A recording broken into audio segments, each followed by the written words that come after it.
I wanted to shoot a video for the Black Box group. I don't know if I'll release it publicly. That's up to you. Like, we could talk about it, but Yeah.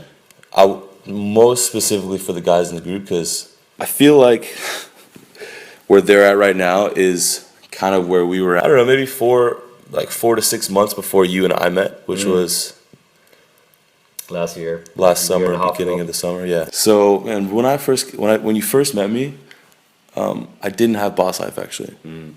I launched it from Budapest. Yeah. Just I like remember yeah. Were you living over there? No, you were living at the guys' place at the that. Octagon. So. Yeah, Octagon. Right. But at that point, I was just selling websites and like that kind of stuff. But I had no fucking idea like what I want. I knew I didn't want to continue doing that because I didn't really have a passion for it, just for the money. Yeah. So I wasn't really making too much money from it because I was only spending the minimum amount of time that it would take for you to make enough money to leave home. Yeah. Where were you? Like when I met you last year, you were still playing poker, yeah? Yeah. I was at that point where, like, I had all these plans where I wanted to like travel this and do that through poker. Basically, could see myself have like a future career in poker doing that, even though I didn't really love it. And that is when it all started, because then I hit like one of the biggest downswings in poker that I've ever had, losing about, I don't know, like $7,000 in 1 week or something like that, which forced me to look at other options. Yeah.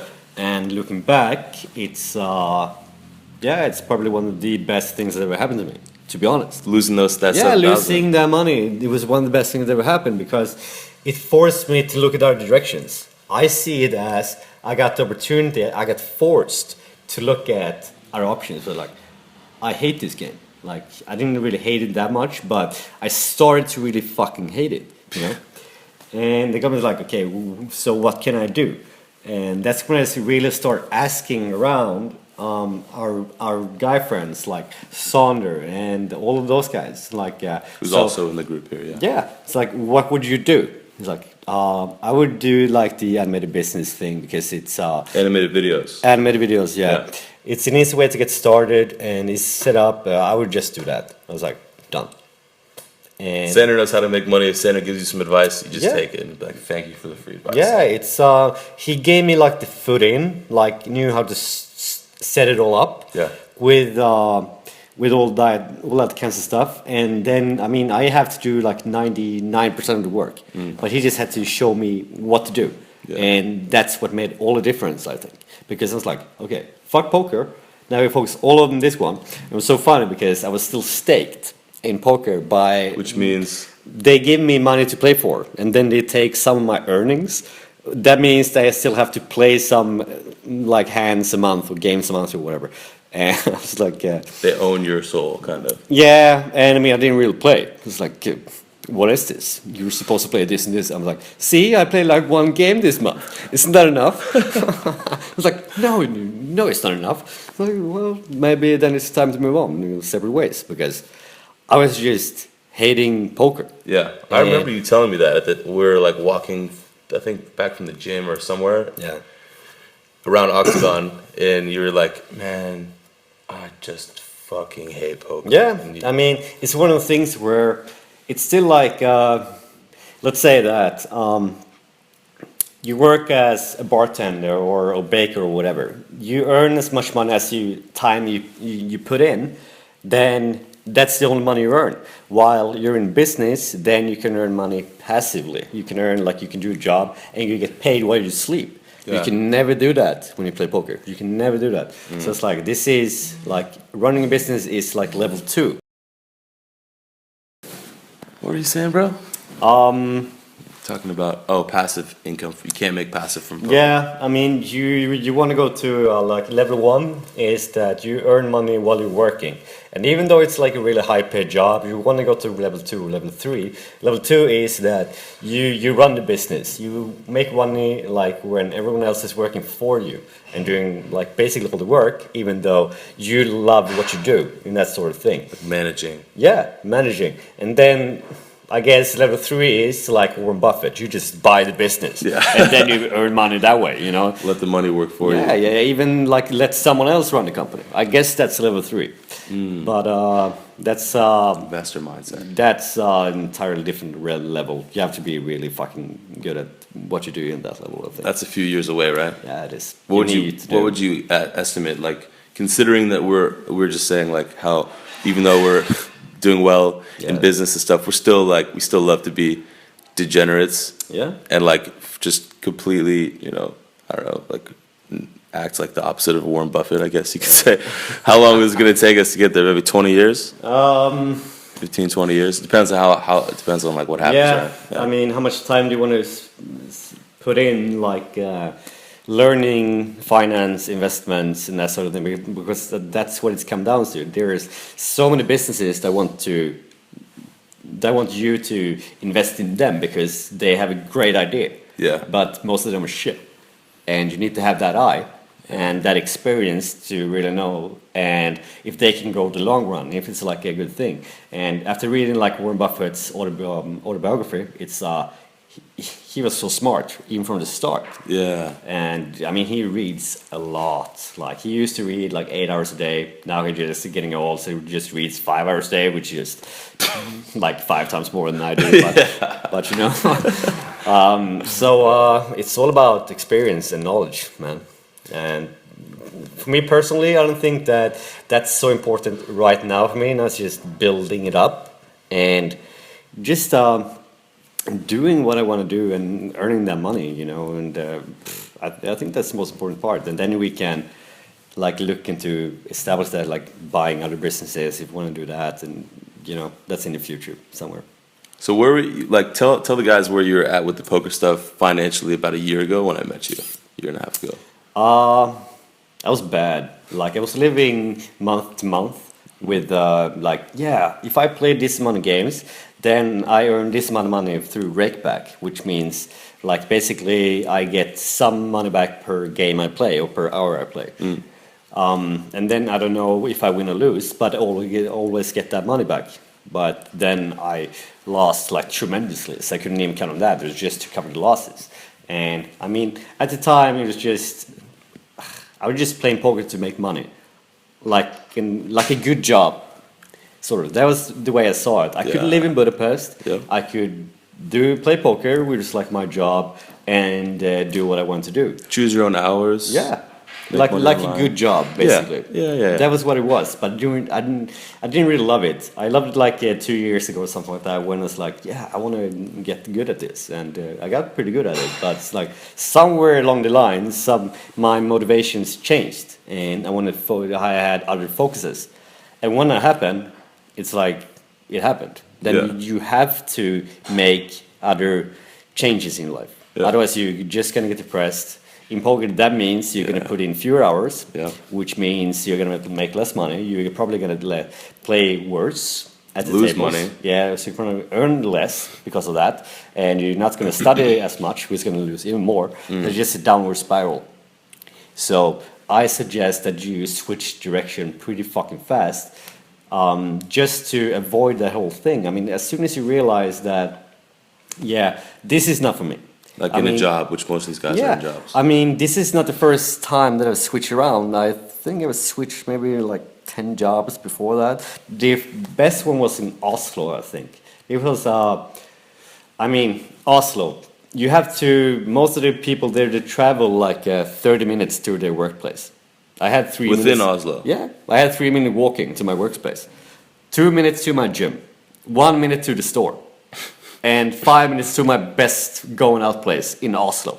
I had my like circle. I never had to leave anywhere. It was perfect. That sounds amazing, man. Yeah. Sounds But I was amazing. like, yeah. But I didn't love the work. I was like, yeah, can I see myself doing this 5 years from now? No. That's it. Yeah. I was like, okay, I'm gone. Quick decision. What I'm gonna do. Then it all became down to the poker route. What happened was then I moved to Copenhagen to play professionally after 1 year of actually like practicing that skill and developing that skill and getting good enough so I can earn as much money as I can. I mean, I didn't really have a life at all for 1 year basically. I worked 9 to 5, got home, gone to the gym like 3-4 days a week, slept for 30 minutes, took a power nap, and then I just played poker. Yeah. Every day for about 1 year, and then I got good enough. Damn, dude. Yeah. I'm doing something else. And about if you stay, you might be able to get this promotion here. I was like, yeah, no, I'm not gonna do it. Might be able to get this promotion, which means I might earn like 500 more bucks a month, doing something else during like. That's the thing. I was pretty good at IT. Yeah. Oh, Pretty yeah. good. I forgot you were doing that too. Yeah, that's like pretty good. No, that's not good enough. Yeah. I want to be fucking good. Yeah. Like really fucking good. I want to love my work. Yeah, man. Yeah, I'm gonna say pretty good. It's like okay. And I mean, the worst part is that your family, close friends, and everything, they will never understand. That's the hardest part to get started. It is right? the hardest part, Yeah. especially like, for example, now I quit poker. I was basically broke, and I just started that business, and expectations like from family and friends. I mean, like yeah. So how are you gonna make money now? I'm just gonna do the business thing now. But so how are you gonna make money? Yeah, I'm gonna do the business thing. That means that they're expecting you to make a living straight away, which is like nearly impossible unless you have been coaching and have mentored before and been helping you building up before. It has taken me, I mean, I got a pretty good sale, about $9,000 after 3-4 months. But after that, it was pretty dead because of bad marketing on my part. It was a really big mistake. And then the summer came. No one does business in Sweden during the summer, so it was a pretty dry period. During that old period, it was a lot of like tips and advice from family members, especially my dad. I mean, that's the thing. I fucking adore my dad in a lot of ways. But in success in business, I have to ignore him. Yeah. Because he doesn't know shit. You know, that's interesting you say that, but the funny thing, contrast, is like my parents kind of told me the same. I mean, if they want the best for us, so they... Yeah, that's the thing. You have to always remember that when they say it, like, yeah, but what if you went back to Oslo and got a new job? Yeah, exactly. Exactly, because it worked over there, right? Yeah. Well, what I was going to say, though, was that my mom actually is a very successful business owner. Like, you know, she kills it, man. Yep. She's a fucking hustler. She works like harder than almost anyone I've ever met. And so her business is awesome. But even with all her business success and all of her experience, you know, she even told me, even though she doesn't have any degree or never graduated college, she told me, you know what, you really should go to college and get a job first, and then, you know, learn about business, then start. Otherwise, you just too risky to, you know, blah blah blah blah blah blah blah excuses. Even though she did the same thing as me. That's funny. Parents just want us to be safe and comfortable. Yeah, the thing, just stay home, be safe, and you can live here. Come on. Yeah, probably. Like, how am I gonna have threesomes with models like Magnus did last night if I don't if I don't move out, Mom? who are you gonna listen to? For example, I mean, you're not gonna take like, you shouldn't take like gym advice from a personal trainer who's fat, for example. But everyone always gonna want to give you advice on what to do. Sure. Yeah. So I mean, in my example, for example, my dad doesn't know shit about business. He just wants the best for me, but I can't really listen to him. Yeah. If I want to, I mean, I have 7 brothers and sisters. He raised them all up. Everyone has driver's license and blah, blah, blah. He's just done so many amazing things that way. Yeah.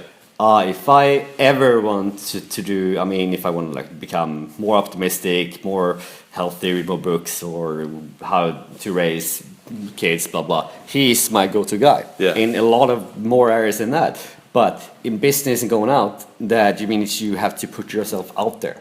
Yeah. Just going out on a limb and just, I believe in myself. Yeah. He's never done that in that way. Got it. So I can't trust him that way. Yeah, understood, man. And Absolutely get it. that's where it's so important that you read books, you take advice from guys that are successful entrepreneurs. Everyone says, it was fucking hard, man. I was sleeping on my mom's couch, and then I just decided, fuck it, I'm gonna do it. And they just knew it.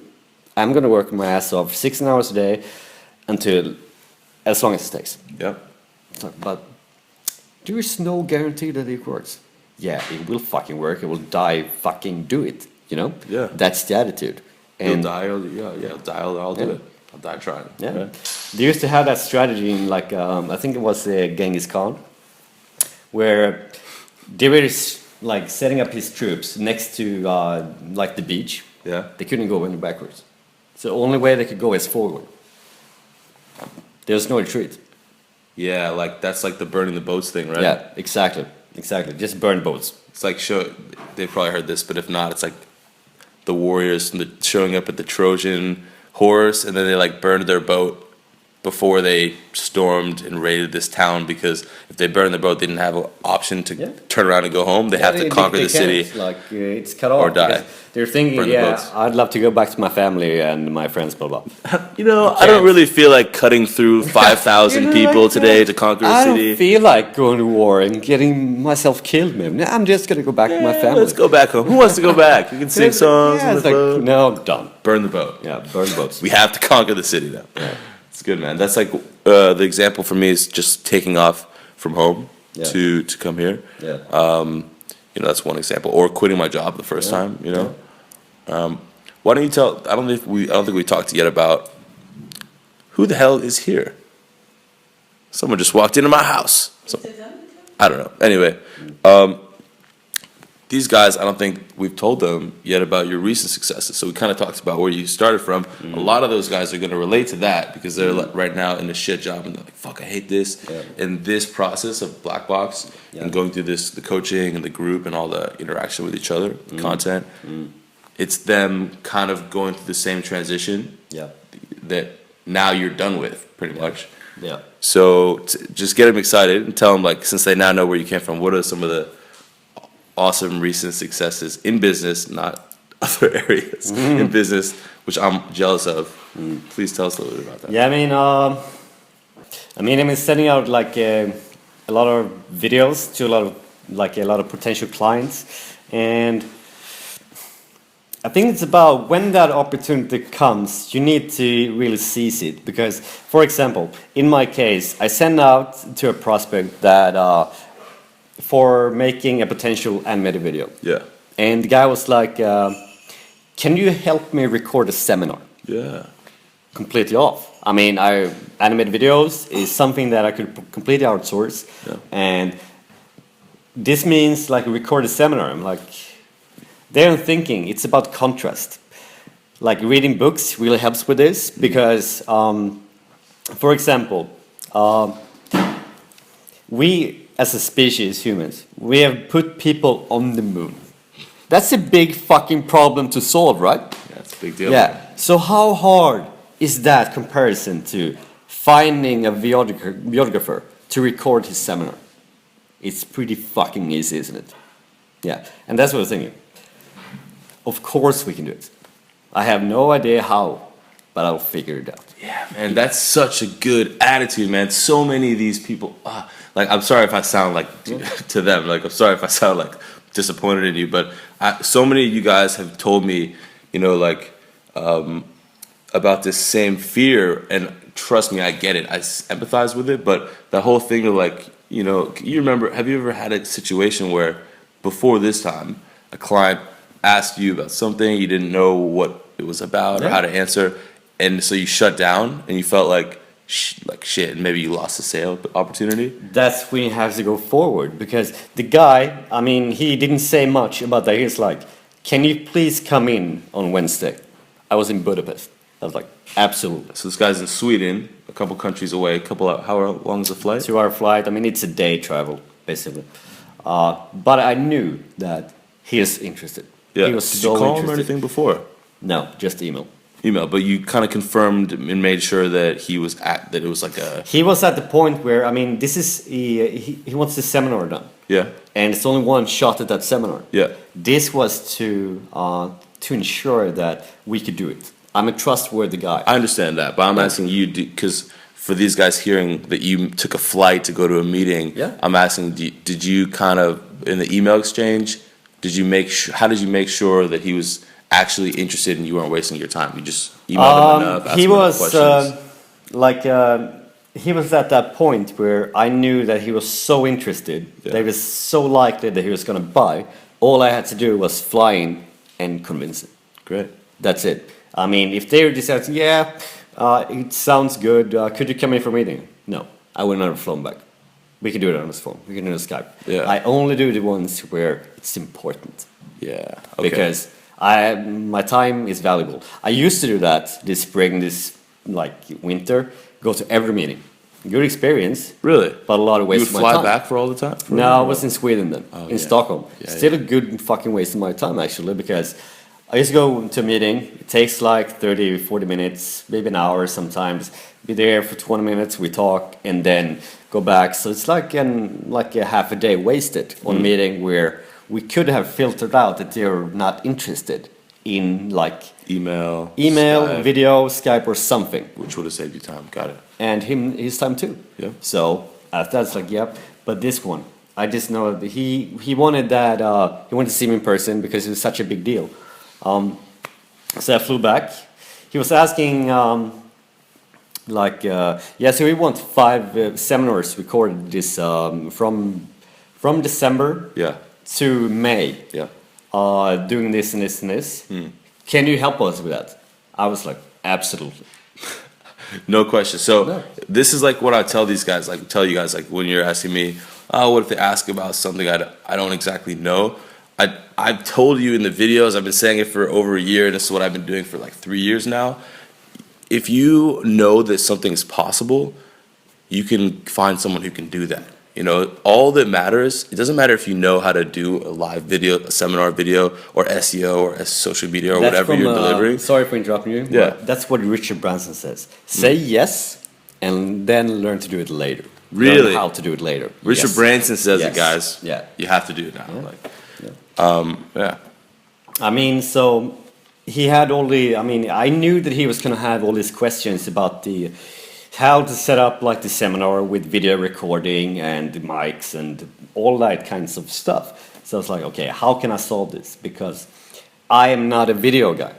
I have not a clue in the world Right. how to do that. So Right. okay, but it was a 5K job per seminar, roughly, right? yeah, yeah, 5K per seminar, 5-6 seminars yeah. on the book, so yeah. So about like 25K for this. 25-30K potential. Yeah.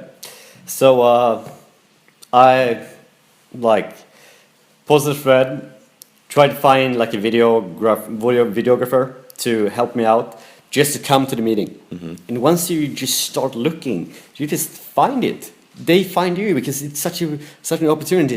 They want to be found somehow. And The videographers. yeah. Yeah. They're like a solutions to your problem. If you're seeking to solve it, you're gonna solve it. Yeah. But it was just not really a problem. It was a challenge. Oh, how can I challenge? How can I make this challenge? So your challenge was basically, okay, so as I've been telling you, you're going to want to kind of position yourself in the beginning if you're selling to businesses as a digital consultant, and that allows you to offer a whole range of services based on what you find they need or want, as opposed to pigeonholing yourself as a website designer, and then if you find out they need a video, you're like, oh, well, I can do videos too, just doesn't seem as powerful.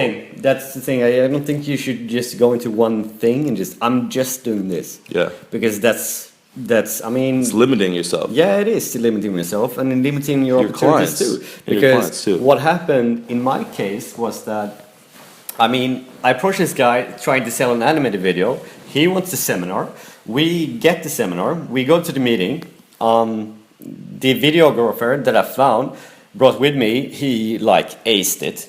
He was so good at answering all these questions. During it the was so meeting. easy for him. Right. He is a videographer. He was like, yeah, we're just going to do this and we're going to do this, and blah, blah. And then 2 days later, he signed it. That's similar to what I've been telling them about meetings with their people, like their clients. If you don't know something, I told them like for this period of time that we're working together, they could even bring me into a call. I'll literally jump on a phone call with their client, and I'll be their like digital strategist or whatever to talk over the things that they don't feel comfortable with yet.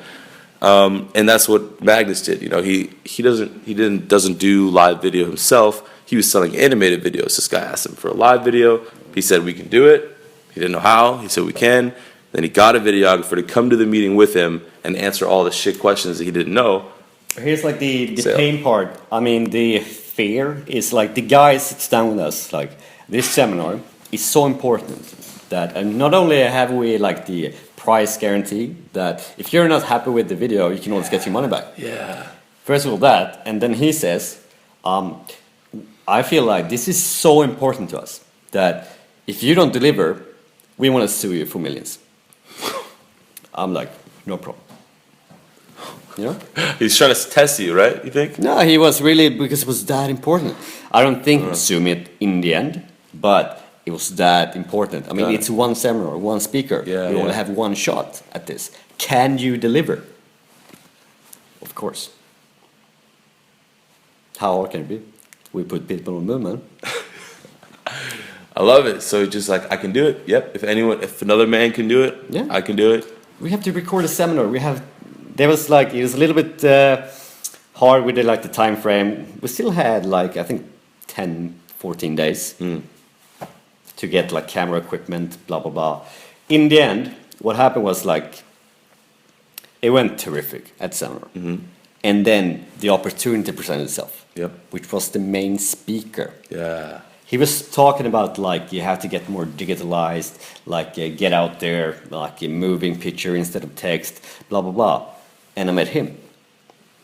And I don't know, I didn't say much to him, just really good seminar. And then he walks out, comes back in. Hey Magnus, what do you do? Give me 1 minute brief of what you do. It's like, okay, we're doing this and this and this. And then I sit down with him. Later. Which you flew back again to Sweden for. He was like, we need to sit down. Yeah. We need to sit down. I was like, yeah, all right.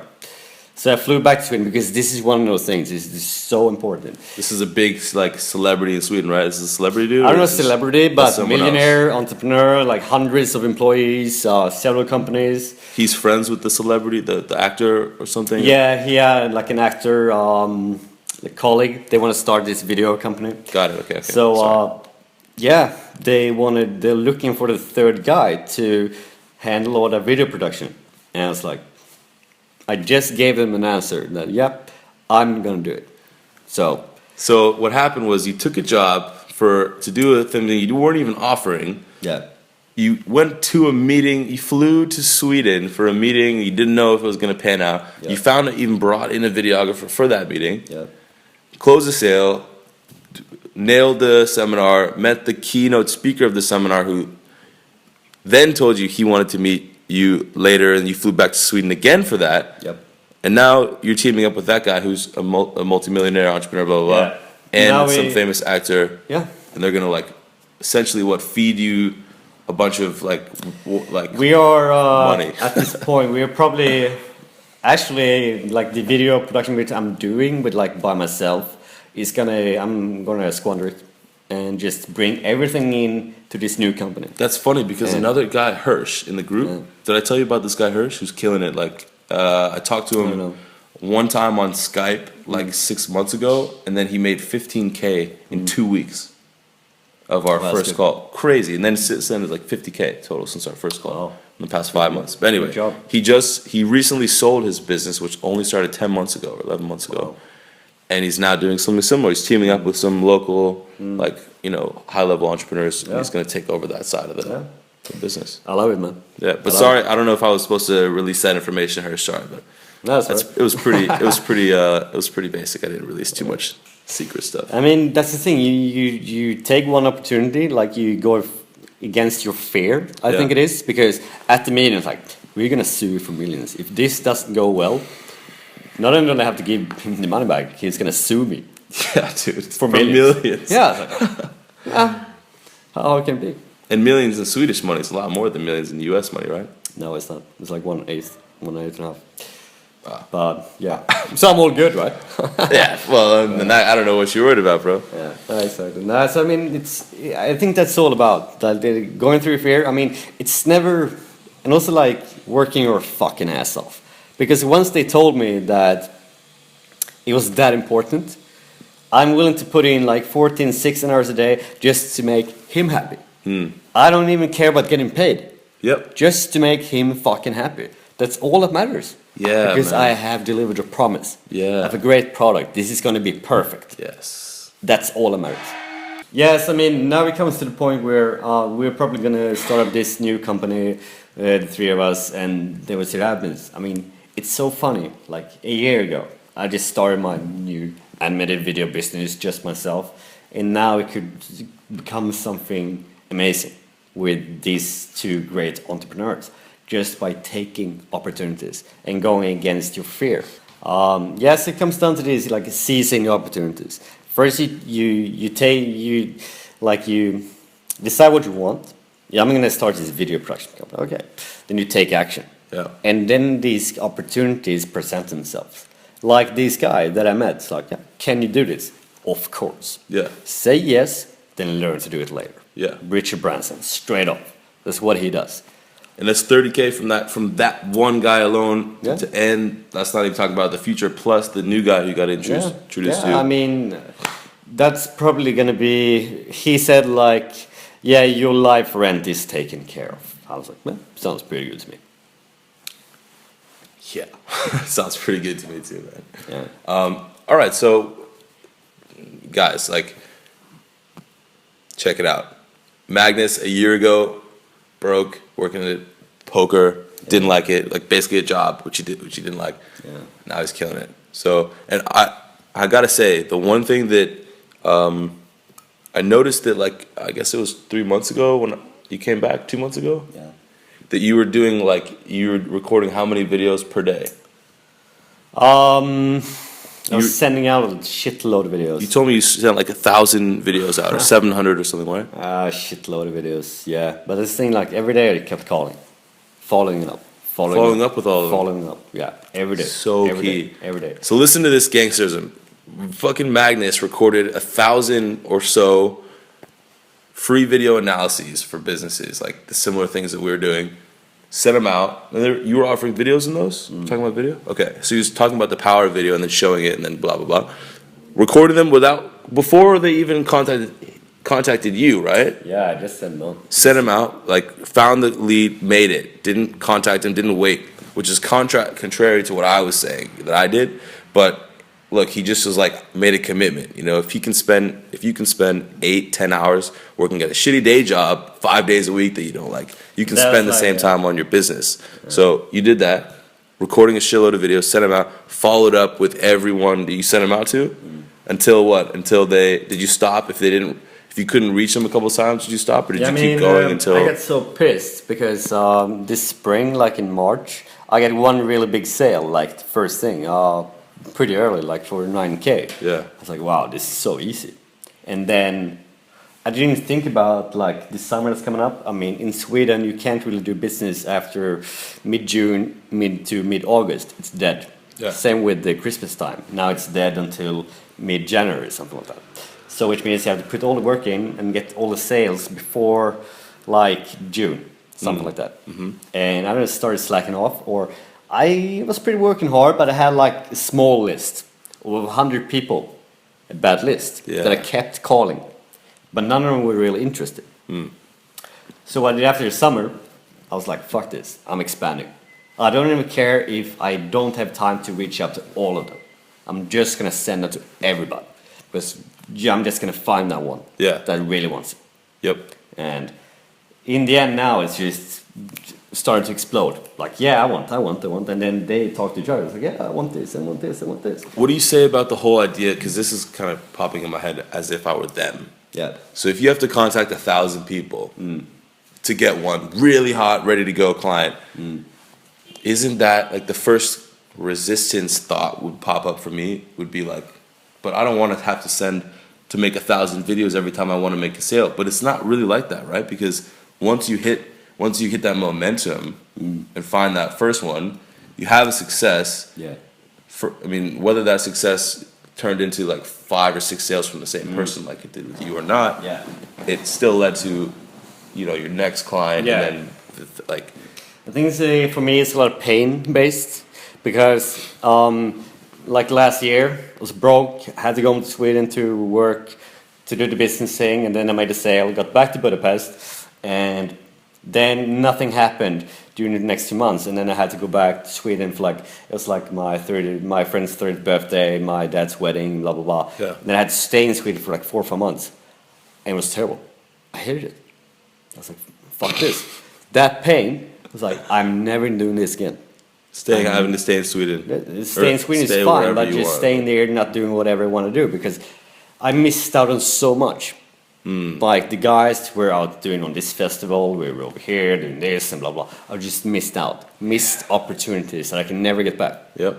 And that pain, I was like, never again, never fucking ever. Then I make like 200 calls. I don't care, whatever it takes, just to keep myself doing whatever I want, because I'm not doing that again. Yeah. You know, I'm not getting broke again. There's not a chance that it will. No. You know.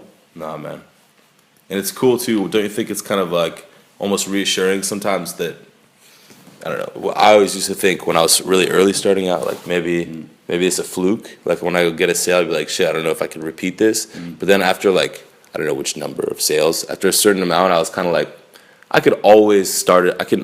I'm full confident that as long as my brain's working, I can start a new business from scratch relatively quickly and have money coming in. Yeah. So I'll never be like, I'll always be all right, you know, as long as my brain works, I'm going to work hard. Yeah.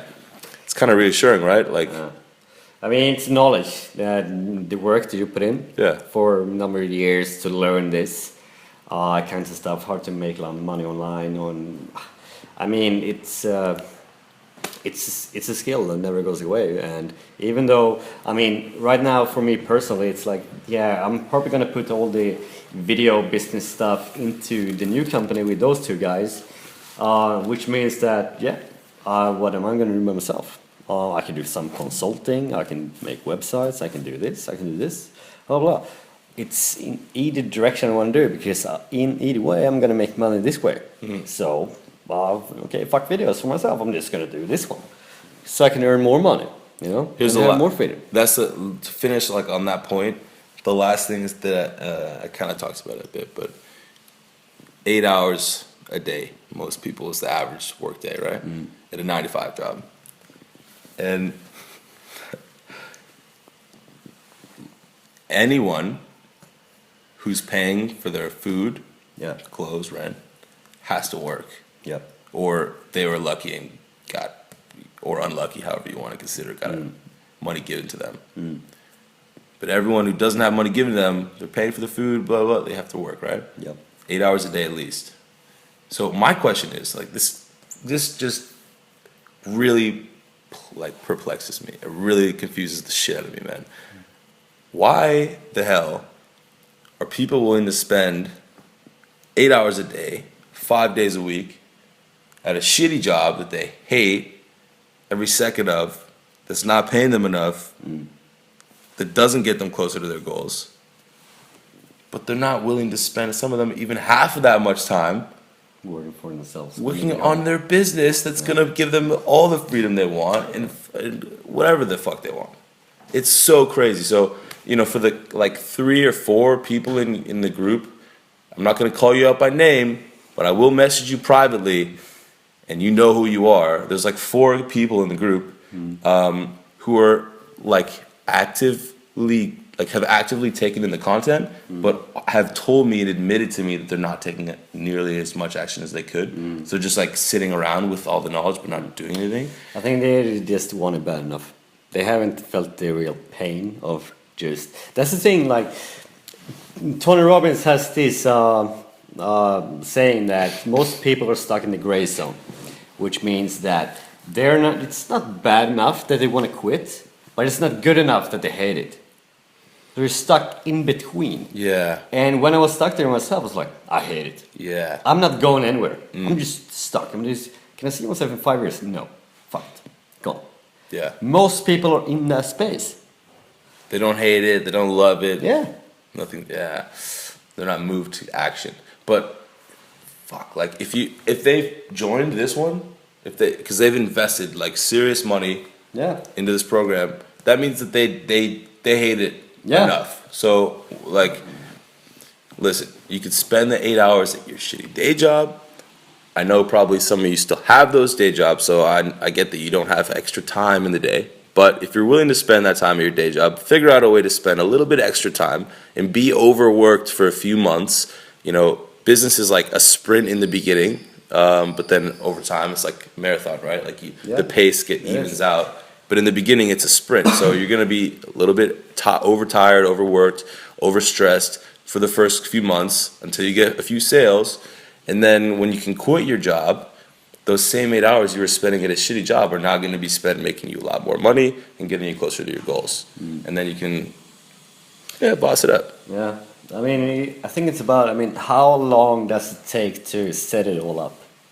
1,000 hours? I don't know. To set all up the business? Yeah. Business, the experience, blah, blah. Maybe it takes 1,000 hours. It's almost irrelevant. Like it's, so but different. That amount of hours, you need to put that time in. If you don't do it, then you're not going to achieve it. Well, the 1,000 hours or however long are going to pass anyway. Yeah. You can't just stop those hours from passing. The only thing you can change is how you invest that time. Yeah. One trick that I used in Oslo was like the power nap. It was fucking amazing. That's probably the only way that I got through it. Like a 20-minute one. It could be 5 minutes even.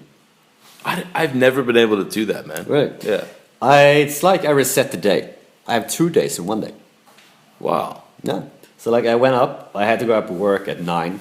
Since I had like a 5-minute walk to work, I went up like 8:30, took a shower. I ate at the office, and then I came home at 5.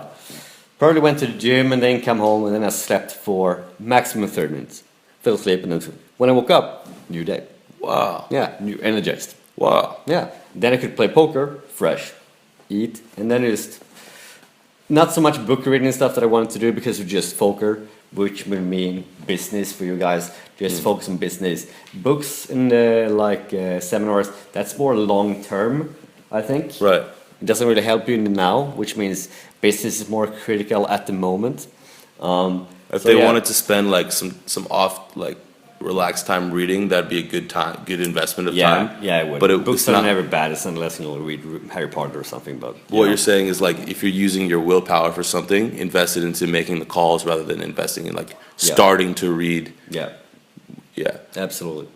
And the power naps works tremendously for me.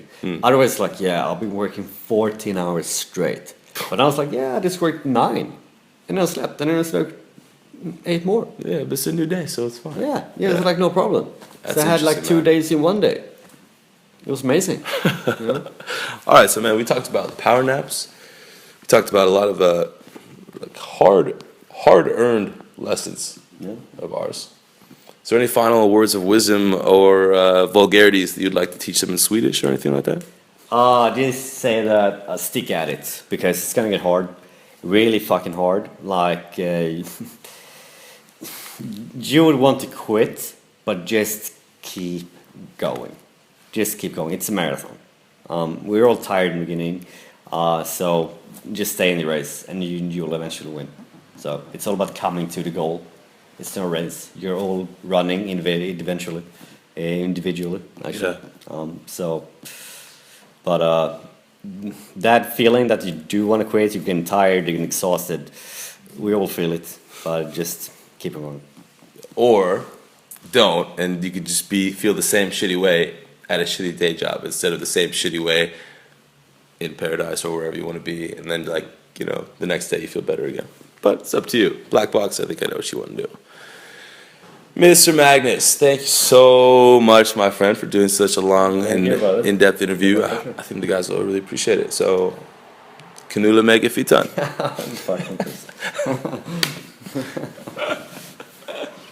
Nice one, bro.